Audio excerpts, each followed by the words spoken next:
diving deeper into the dog numbers, since dog supply and demand is a hot topic, we also looked at the percentages of equilibrium for dogs by region. So here's how the regions are broken out by the US Census. If you want to find your state and look at the legend and see what your census region is named, remember that for the next slide. I'll have the color map on the other one, but we're going to have it by the labels. So remember your region name.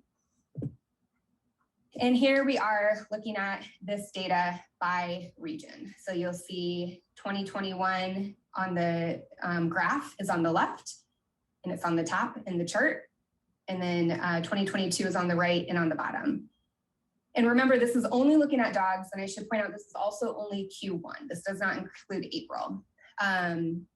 But it's interesting to note that in Q1, the only region who had more dogs leaving than entering was the Pacific region, which is that orange section on the left, California, Oregon, Washington, Alaska.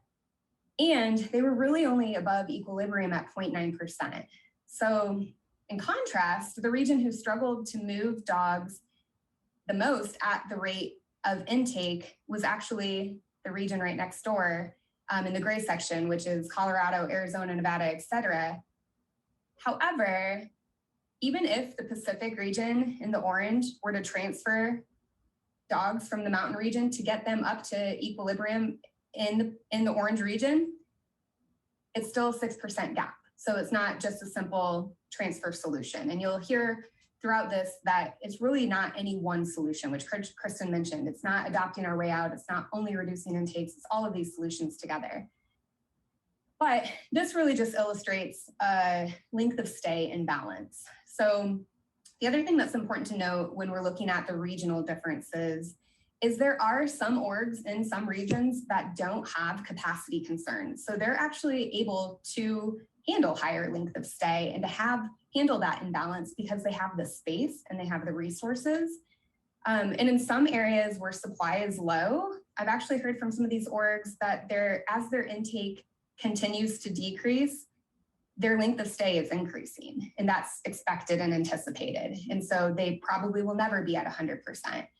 And in some of these situations, they're also transferring in animals that are harder to place from shelters who don't have those resources. And so it's really a redistribution and not necessarily, doesn't tell us that they're necessarily at challenging population levels. Could be intentional.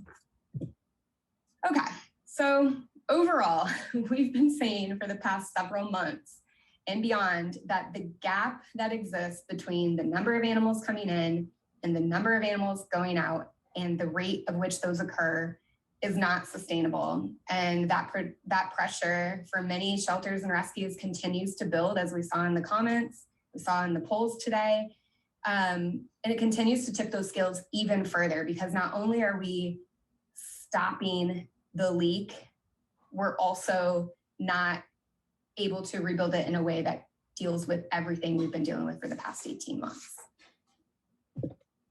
So again, these were the percentages that we ended now January through April of last year compared to this year. So I want to talk about what that looks like to carry over that surplus of animals. So these are the same numbers in a new slide. But in 2021, we ended that 4-month period with outcomes trailing intakes by 5.6%. And then this year so far, we're currently having outcomes trail intakes by 3.9%. So you add that together, and to reach equilibrium, assuming May of last year through December of last year, we're at equilibrium, which they weren't, then we need to be at least 105.6%, which is a 95 or 9.5% gap of where we're currently at to just stop it getting worse. And that's without looking at May through December to know where that actual number is. It's likely much higher than that. So as we see, we are trending in the right direction year over year, but not at a rate fast enough to really solve this problem. So how do we flip the scale? I should also mention too that it's not just the 9.5% gap in numbers. To add to that is a lot of organizations, as we know, are seeing a reduction in capacity through this time, staffing challenges, fewer volunteers, fewer foster homes, funding issues. And so that adds to what normally would have been a manageable population in a lot of cases. So how do we flip the scale?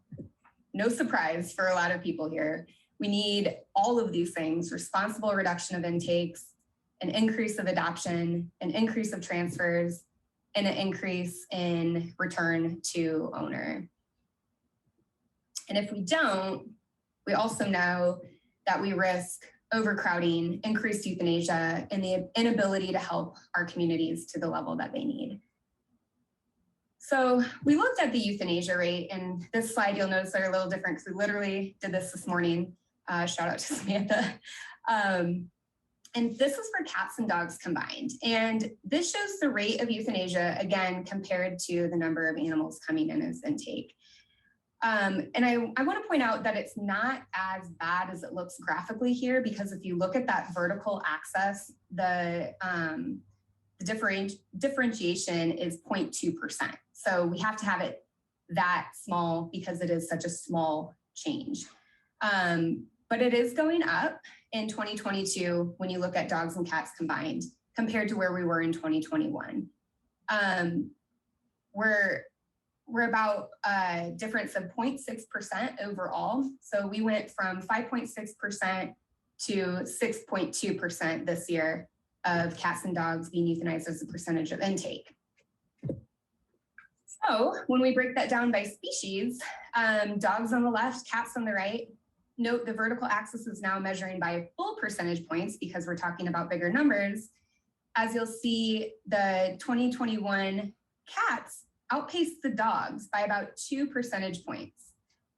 And if you look on that totals box, but in 2022, dogs have actually climbed to meet cats at where we're at year to date. And in some cases, you'll see in March and in April of this year, they actually exceeded cats. So essentially, cats have been trending down while dogs have been trending up. So some of the data that we shared today is national data that is important to understand the full scope of what we're facing as a industry, but you can also take this data and calculate it for your own organizations. So in order to calculate the rate of outcomes as a percentage of intakes, you would take your outcomes divided by intakes and then divide that by total intakes. So it also, you can get down, if you have the ability within your organization, you can get even more insights by removing non-adoption eligible pets when they enter, either because they're too young or they're not ready for adoption. And so you can see how that rate might be a little different. But also the simpler way is just to take your population changes by looking at your end count and your beginning count. And so you can do this obviously daily, weekly, monthly. You likely already are. But these are all great things to communicate to your community to really leverage their support. Both the total number in care and how that's changed from a period of time, and the rate of animals coming in being more than animals going out, if that applies for your organization.